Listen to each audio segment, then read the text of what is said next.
बिस्मिल्लाहिर्रहमानिर्रहीम। अस्सलाम वालेकुम माय डियर स्टूडेंट्स, आज हम चैप्टर वेव्स लेक्चर नंबर 4 और प्रॉपर्टीज ऑफ वेव्स को पढ़ने की कोशिश करेंगे। स्टूडेंट्स, एक बात याद रखें, इस दुनिया में ना दो किस्म की प्रॉपर्टीज पाई जाती हैं चीजों में।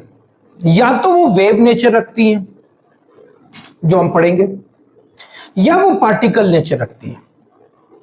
आप पार्टिकल नेचर रखते हैं, हर वो मैस जो आपके इर्द गिर्द मौजूद है वो पार्टिकल नेचर रखता है, और इसी तरह वेव नेचर भी चीजें रखती होती है।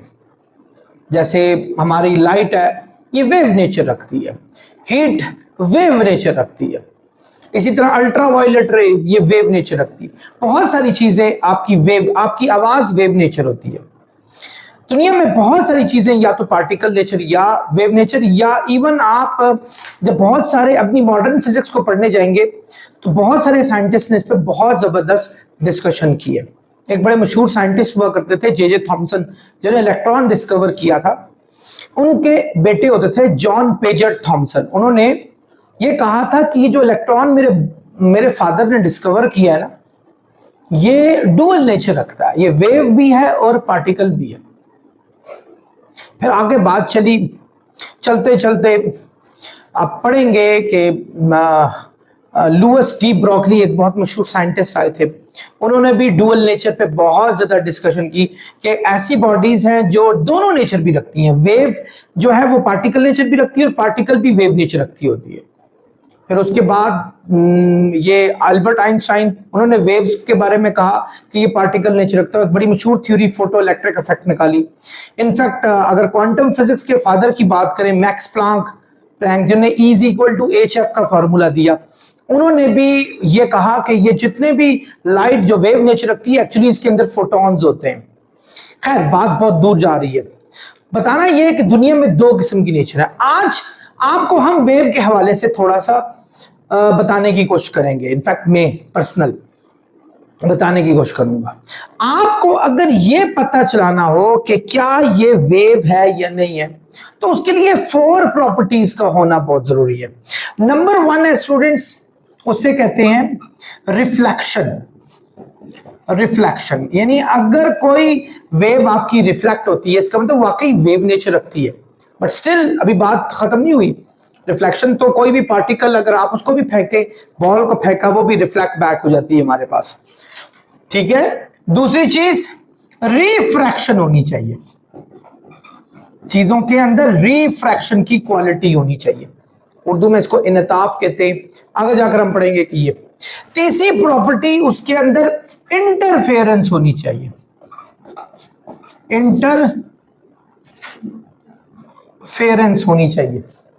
और चौथी चीज है स्टूडेंट्स, डिफ्रैक्शन।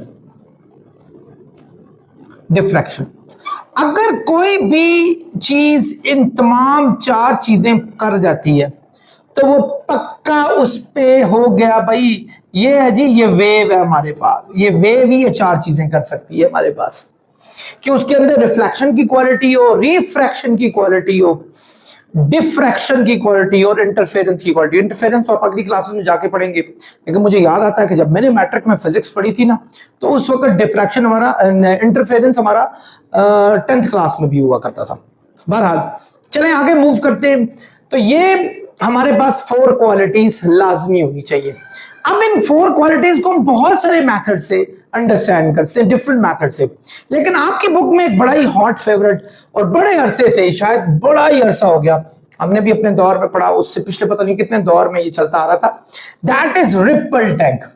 रिपल टैंक, इसके जरिए आप इनको बहुत अच्छे तरीके से स्टडी कर सकते हैं। रिपल कहते होते हैं कि वेव्स, रिपल्स यानी मौज पैदा कर देना, किसी भी चीज के अंदर डिस्टरबेंस प्रोड्यूस कर देना और एनर्जी ट्रांसफर हो जाना एक जगह से दूसरी जगह पर। जैसे अगर आप किसी पानी में पत्थर को फेंकते हैं, स्टोन को, तो उसके अंदर रिपल्स पैदा हो जाते हैं, वेव्स पैदा हो जाती है। These are called ripples. Ripples पैदा हो जाते हैं। रिपल टैंक की ये डायग्राम सामने बनी हुई है। मजे की बात तो मेरी एक स्टूडेंट ने मुझे कहा कि सर आज मैं डायग्राम बनाऊंगी, तो मैं वहां बैठा रहा, मैंने कहा चलो बनाओ आज। ये आज उनकी डायग्राम है। पहले तो मैंने उनके लिए क्लैपिंग करवाई, ठीक है, तो माशाल्लाह बहुत अच्छी डायग्राम बनाई है। तो ये देखें आपके सामने एक रिपल टैंक है। रिपल टैंक एक्चुअली एक टेबल की मानंद है, आपने देखा, जिसकी ये 4 डिफरेंट पाए हैं, 4 डिफरेंट हमारे पास जो उसके लेग्स होते हैं वो मौजूद होते हैं, जैसे टेबल है हमारे पास। और उस टेबल के ऊपर, जैसे आपका टेबल होता है उसके ऊपर लकड़ी का होता है, यहां ये ट्रांसपेरेंट कोई भी ग्लास रखा जाता है, यानी ग्लास है, उसके अंदर बॉर्डर्स होती है, यानी ये यूं होता है, ट्रे सी होती है, ट्रे ये ऊपर, और इस ट्रे में ये हमारा ग्लास का बना हुआ होता है, इसके अंदर वाटर भरा जाता है, यानी इसके अंदर वाटर भरा हुआ है हमारे पास, थोड़ा शैलो वाटर होता है, कम गहरा, बहुत ज्यादा गहरा नहीं होना चाहिए, ये हमारे पास होता है। अच्छा, इसके एन ऊपर एक लैंप लगाया जाता है। लैंप लगाने का मकसद ये होता है ताकि रोशनी पड़े इस पानी के ऊपर, और पानी पे जो हम एक्सपेरिमेंट करें वो पानी के सारे एक्सपेरिमेंट, चूंकि नीचे हमारे पास ग्लास टाइप चीज होती है, ट्रांसपेरेंट होती है, तो इसलिए आपको सारी चीजें नीचे दिखें, यानी स्क्रीन, एक नीचे स्क्रीन लगाई जाती है तो उसमें सारी चीजों को देखा जाता है। नहीं तो कोई एक वाइट सा जो है कोई कागज लगाए, मैं बल्कि मैं एक हम अपने स्कूल में आज से बड़े सब पहले एक साइंस एग्जीबिशन कराई थी, तो मैंने एक स्टूडेंट के साथ मिलके हमने ये रिपल टैंक बनाया था। तो उस रिपल टैंक में स्क्रीन नहीं हमने रखी, हमने एक वाइट सा जो है पेज रखा था, और हमने उसमें, बल्कि हमने वो कंपटीशन भी जीता था एग्जैक्टली, क्योंकि इसके अलावा मैंने एसी जनरेटर बनाया था उसमें। तो ये 2 चीजें मुझे याद हैं उसी में, और बड़ा उसके साथ यादें वाबस्ता है। तो एनीवे एक लैंप लगाया जाता है, और यहां एक वाइब्रेटर होता है, और यहां पानी की सरफेस होती है, ऊपर पानी भरा जाता है और उसकी सरफेस होती है। होता यूं है, मोटर ऑन की, ये वाइब्रेटर होता है, ये वाइब्रेट करने लगता है। 2 किस्म के वाइब्रेटर होते हैं, स्फेरिकल भी हो सकते हैं और थोड़े से लॉन्ग, लीनियर टाइप के लॉन्ग भी हो सकते हैं, ठीक है। तो वो क्या होते हैं, वो वाइब्रेट करते हैं। जब वो वाइब्रेट करते हैं, चूंकि वो पानी के साथ टच होते हैं, तो पानी के अंदर वेव्स प्रोड्यूस हो जाती हैं। पानी के अंदर जो है ना वेव्स जब प्रोड्यूस होती हैं, तो आपको लैंप जैसे ही लगाएंगे तो रोशनी जब उसके ऊपर पड़ेगी, लाइट, तो वो सारा सीन आपको जो है वो नीचे स्क्रीन में नजर आना शुरू हो जाएगा। यानी आप ये कह सकते हैं कि नीचे अगर हम व्हाइट सा पेज अगर रख दें, उस व्हाइट पेज पे आपको सामने सामने कुछ डार्क से डार्कनेस की नजर आनी शुरू हो जाएगी। आप उन पे पेंसिल के मार्क लगा के आराम से वेव्स ड्रॉ कर सकते हैं जो ऊपर है। ऑब्वियसली अगर आपको वेवलेंथ पता चलानी हो ऊपर की कितनी थी, अब ऊपर तो नहीं, आप पानी के अंदर ही आप स्केल डाल के चेक करेंगे कि क्या क्या वेवलेंथ है। You have to see there, आपको नीचे देखना पड़ेगा और आपको उन वेवलेंथ को चेक करना पड़ेगा। तो ये सारा फिनोमिना है। सो क्या है, शॉर्ट में बताता हूं, वाटर आपने इस पे फिल अप किया, you got the screen at the underneath this, and you got the transparent body so that you could see each and everything there on screen, and you have to switch on the lamp and also vibrator. So when you turn the vibrator on, what happens actually, it vibrates and it produces vibration, and if you just drop that, or in fact you put that particular vibrator in water, so water also vibrates with that vibrator. So you got so many waves which are produced on this, and you can see all of them there on screen. And anything you have to find out, like wavelength, frequency, you have to see there. First you need to draw on that particular white sheet, and then study according to what you want to do. So this is what the thing is. मेरे ख्याल में आप लोगों को यहाँ समझ आ गई होगी। अब हम चलते हैं इसकी डिफरेंट प्रॉपर्टीज पर। एक चीज याद रखें स्टूडेंट्स, अगर हम इसमें प्लेन वेव्स जनरेट करना चाहते हैं, सो हमारे पास वाइब्रेटर के 2 होते हैं, एक स्फेरिकल होता है हमारे पास और एक प्लेन डिपर होता है। 2 डिपर होते हैं, एक स्फेरिकल डिपर और प्लेन डिपर। प्लेन डिपर क्या करता होता है, प्लेन वेव्स पैदा करता है, स्ट्रेट वेव्स पैदा करता है, और जबकि स्फेरिकल डिपर्स क्या है, स्फेरिकल वेव्स को प्रोड्यूस करता है। सो अगर आप एक कंसिस्टेंटली प्लेन वेव्स अगर प्रोड्यूस करना चाहते हैं, तो आप क्या करें, उस प्लेन डिपर को थोड़ा सा डाउन करके, डीप करके रखें, so you can see plane waves being produced consistently. I hope आप लोगों को समझ आ गई। अब इनके प्रॉपर्टीज को कुछ पढ़ने की कोशिश करते हैं। नंबर 1 है रिफ्लेक्शन। रिफ्लेक्शन ये कब पैदा होती है? रिफ्लेक्शन, डियर स्टूडेंट्स, रिफ्लेक्शन का सीधा सीधा डेफिनेशन है when a wave from one medium strikes the other medium and comes back to its original medium, this is known as reflection. आप लोगों ने लाइट के हवाले से जूनियर क्लास में पढ़ा था कि अगर एक शाइनी सरफेस हो, लाइट टकरा कर जब वापस आती है तो इस लाइट को कहते हैं इंसिडेंट, इंसिडेंट रे, ठीक है, और इसको कहते हैं रिफ्लेक्टेड रे, ठीक है। और जिस पॉइंट पर वो पड़ती है उसको कहते हैं पॉइंट ऑफ इंसिडेंट, यानी जहां उसका टकराव हुआ, इंसिडेंट हुआ। और जिस मीडिया में पड़ी वहां से अगर परपेंडिकुलर लाइन ड्रॉ की जाए, इसको नॉर्मल लाइन कहा जाता है, नॉर्मल। तो ये नॉर्मल के साथ जो एंगल बनाएगी वही रिफ्लेक्शन का एंगल भी उतना ही बनेगा नॉर्मल के साथ, दोनों एंगल इक्वल होनी चाहिए। सो ये हमने लाइट के वाले से पढ़ा था कि लाइट जाती है, शाइनी सरफेस पे टकरा के वापस आती है। If you draw a normal line, so the angle between normal and incident ray is called incident angle, and the angle between reflected ray and normal is known as reflected angle. So the both angles are equal to each other, यानी ये दोनों angle आपके पास equal होंगे। Incident में पक्की बात ऐसी होती है। यहां कैसे होगा? देखिए, इसी में आपने वेव जनरेट की, जी ये मैं यहां एक बना रहा हूं, ये आपकी वेव जनरेट हुई है, ये वेव आई, ये वेव आई, ये वेव आई, ये वेव आई, ये वेव आ रही है वेव। आप इस जगह पर कोई भी चीज डिप कर देते हैं, ये ले यहां ना, इसको रुकावट के लिए एक कोई चीज डिप करके रख देते हैं, यानी पानी के अंदर डाल के यहां डिप करके रख देते हैं ताकि वेव उससे जाके टकराए।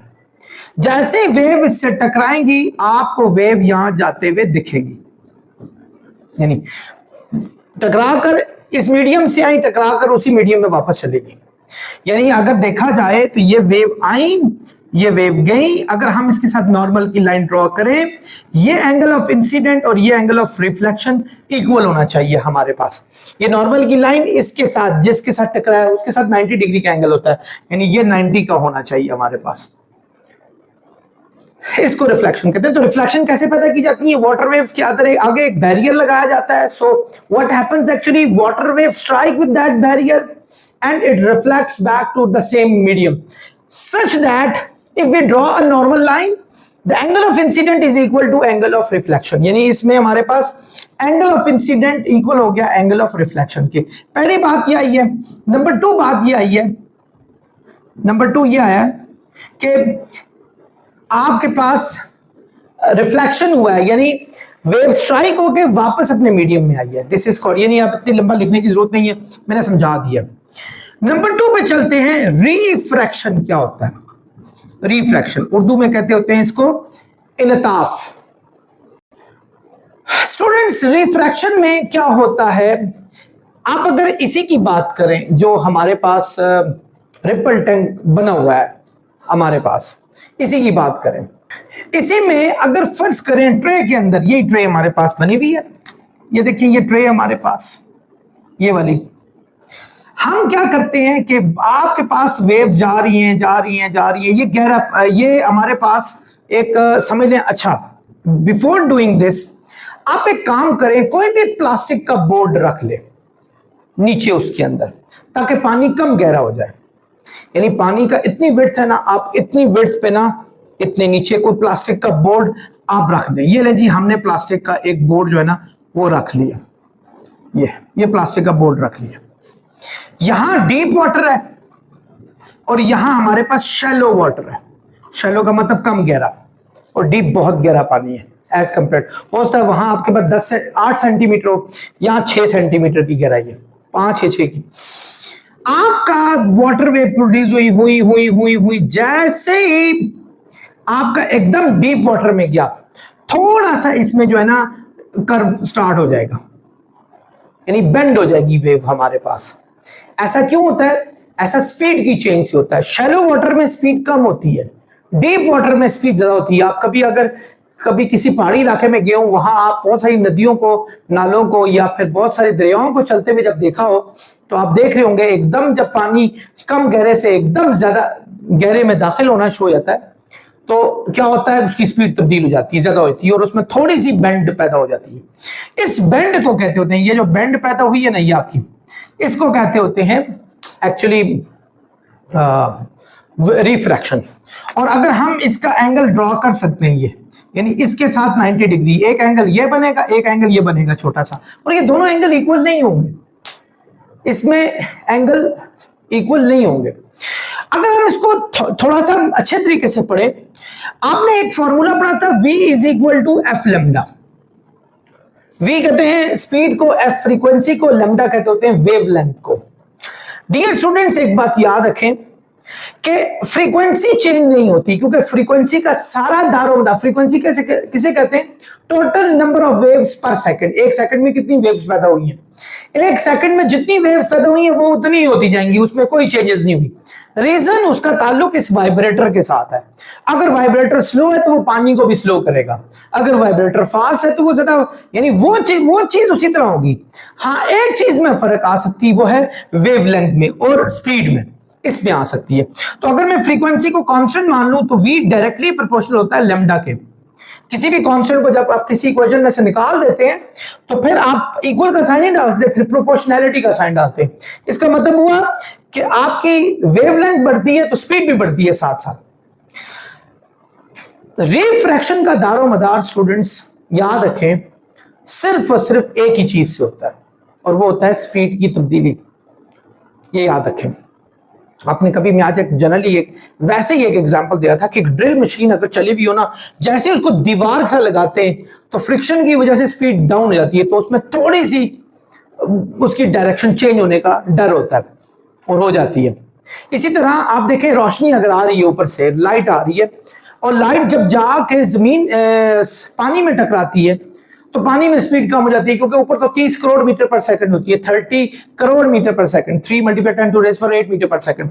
When it strikes with the water, what happens, speed comes down a bit, यानी कुछ कम हो जाती है थोड़ी सी। तो फिर कम होने से क्या होता है, थोड़ा सा, इवन अगर फर्ज करें ये एक गिलास बना लें, ये गिलास है आपके पास और इसमें यहां पानी है, और अगर आप यहां पेंसिल रख लेते हैं, आपको पेंसिल यहां नजर आएगी,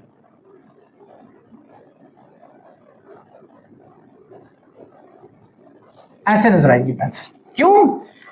क्योंकि जब आप इसको यहां से देखें आप हैरान होंगे, यार ये क्या हो गया, पेंसिल तो यूं सीधी सीधी नीचे ले जानी चाहिए, तो यहां आधी, यहां आधी, यहां, क्योंकि पानी में स्पीड स्लो हो गई थी। तो जब आपने देखा तो जब स्पीड चेंज होगी, क्योंकि ऊपर की स्पीड डिफरेंट थी, नीचे की स्पीड डिफरेंट थी, तो वो उसमें रिफ्रैक्शन क्रिएट होगी, तो वो हल्का सा डेविएशन क्रिएट होता है, विच इज कॉल्ड रिफ्रैक्शन। और ये रिफ्रैक्शन किस वजह से होता है, स्पीड की तब्दीली से होता है। यहां भी स्पीड की तब्दीली से ये हुआ। सो एक बात याद रखें, जितनी जितनी स्पीड ज्यादा है उतनी वेवलेंथ ज्यादा है, जितनी वेवलेंथ कम है उतनी स्पीड कम है, यानी दोनों एक दूसरे के साथ डायरेक्टली प्रोपोर्शनल है। तो इसका मतलब हुआ गहरे पानी में स्पीड भी ज्यादा है और वेवलेंथ भी ज्यादा होगी हमारे पास, और कम गहरे में स्पीड कम है तो वेवलेंथ भी कम है। लेकिन एक बात याद रखें, एक चीज चेंज नहीं होती, दैट इज फ्रीक्वेंसी। तीसरी चीज है स्टूडेंट्स हमारे पास डिफ्रैक्शन, इंटरफेरेंस आगे जाकर पढ़ेंगे माशाल्लाह। वैसे मेरे लेक्चर्स इंटरफेरेंस के वाले से बहुत सारे लेक्चर्स मैंने 4-5 लेक्चर्स होंगे मैंने दिए हुए हैं, अगर आप उसमें कुछ समझना चाहते हैं you can go there and in fact you can find easily, I am sure, in first year book जो हमारी 11th की फिजिक्स है उसमें मौजूद है। डिफ्रैक्शन क्या चीज है, the bending of waves around the obstacle is known as diffraction. Bending of waves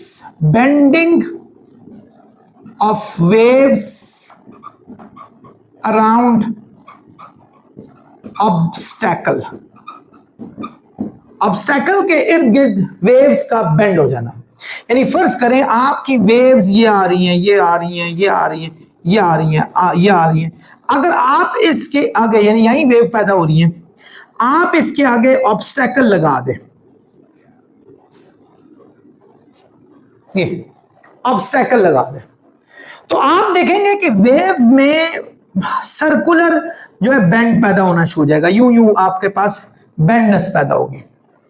अब क्वेश्चन मार्क है कि इन दोनों ऑब्स्टेकल, यहां वेव गई, यहां जाकर टकराई और इसके गिर्द सर्कुलर वेव का पैटर्न जनरेट हुआ। हमें इनके बीच का गैप कितना रखना चाहिए स्टूडेंट्स? इनके बीच का गैप इतना ही होना चाहिए जितना वेव लेंथ हमारे पास है, वेव लेंथ।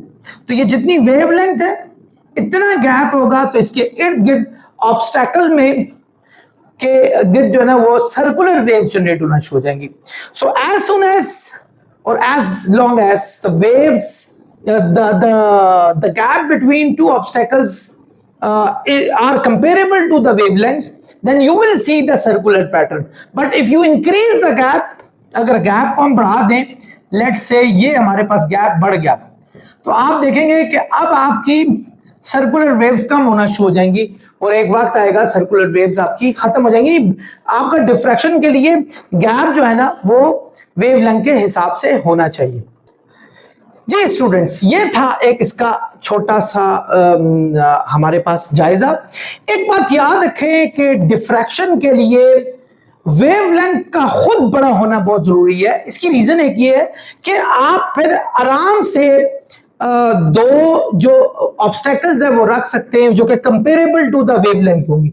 अगर वेवलेंथ बहुत छोटी हो तो आप उनके बीच में कितना साइज रखेंगे, ये आपके लिए रखना, फैसला करना मुश्किल हो जाएगा। मैं इसकी एक एग्जांपल देता हूं।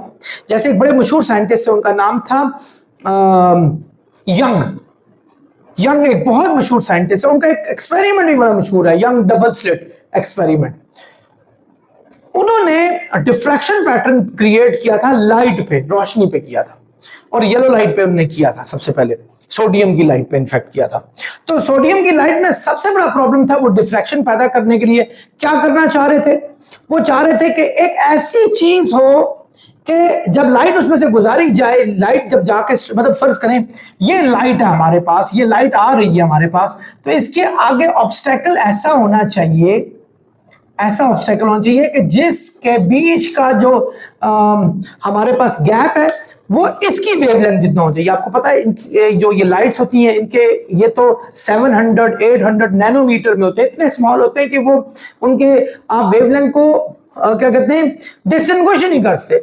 अब एक कैसे एक स्लिट पैदा की जा सकती थी छोटी सी कि जो कि एग्जैक्टली उसके वेवलेंथ के मुताबिक हो। बहरहाल उसने की और उसने एक्सपेरिमेंट किया, लेकिन छोटी वेव्स में इतने बहुत मुश्किल होता है डिफ्रैक्शन पैटर्न क्रिएट करना, क्योंकि उनके बीच की जो ऑब्स्टेकल्स के बीच की जो ओपनिंग है वो हम नहीं इतनी प्रोड्यूस कर सकते। बड़ी जितनी वेव बढ़ती जाएगी हम उतने ज्यादा डिफ्रैक्शन पैटर्न पैदा कर सकते हैं। सो स्टूडेंट्स, क्या हमने पढ़ा? वेवलेंथ छोटी होगी, डिफ्रैक्शन कम होगी, वेवलेंथ बड़ी होगी, डिफ्रैक्शन के चांसेस ज्यादा आपके पास होंगे। इसीलिए इलेक्ट्रोमैग्नेटिक वेव्स में जो मैंने 7 वेव्स आपको एक लेक्चर में पढ़ाई हुई है, दुनिया में 7 किस्म की जो वेव्स इलेक्ट्रोमैग्नेटिक हैं, उनमें सबसे हाई एनर्जी वाली और जिसकी एनर्जी ज्यादा होती है उसकी वेवलेंथ छोटी होती है। हाई एनर्जी वाली जो है स्टूडेंट्स वो गैमा रे है, और उसके बाद एक्स रे है, और उसके बाद अल्ट्रावायलेट है। ये जितनी 3 मैंने बताई है हाई एनर्जी वाली, इनके डिफ्रैक्शन पैटर्न पैदा करना आसान नहीं है, बल्कि ये पैदा नहीं होते इतनी आसानी से, because we can not create a very small gap between anything. But after that x ray का वैसे हमने एक्सपेरिमेंट किया हुआ है। हमने क्या, मतलब ये एक बहुत मशहूर साइंटिस्ट हुआ करते थे, ब्रैग्स ब्रदर, उन्होंने एक्सरे का एक्सपेरिमेंट किया था, क्रिस्टल पे किया था, और उसमें उन्होंने डिफ्रैक्शन पैटर्न को क्रिएट किया था। बहरहाल लेकिन इट्स वेरी डिफिकल्ट। आप नीचे जाना शुरू कर दें, आप लाइट पे चले जाएं, लाइट में डिफ्रैक्शन पैटर्न क्रिएट हो जाता है, लेकिन थोड़ा सा वो भी मुश्किल है। मजीद नीचे जाएं, इंफ्रारेड ज्यादा अच्छा आपका क्रिएट होता है क्योंकि उसकी वेवलेंथ बड़ी होती है। तो इसी तरह करते करते इंफ्रारेड के बाद आप माइक्रो में जाएं और रेडियो में जाएं, उनकी वेवलेंथ बढ़नी शुरू हो गई है, तो आपको डिफ्रैक्शन पैटर्न ज्यादा फाइंड हो सकते हैं। तो greater is the wavelength, best chances to produce diffraction. Smaller is the wavelength, there is a very smaller chance to produce diffraction. Diffraction के chances हमारे पास लो हो जाएंगे। So I hope students आप इस बात को समझ के होंगे। वेवलेंथ का तो बताया, अब याद रखें गैप्स के वाले से, इनके बीच का गैप हमेशा कंपेरेबल होना चाहिए वेवलेंथ के हिसाब से। जितना जितना छोटा गैप होगा उतने बेस्ट चांसेस हैं डिफ्रैक्शन के, जितना बड़ा गैप होगा उतने ही मुश्किल चांसेस होते हैं डिफ्रैक्शन के। ये बात याद रखिएगा। और इसीलिए आप देखें डिफ्रैक्शन के पैटर्न उस तरह क्रिएट नहीं होते।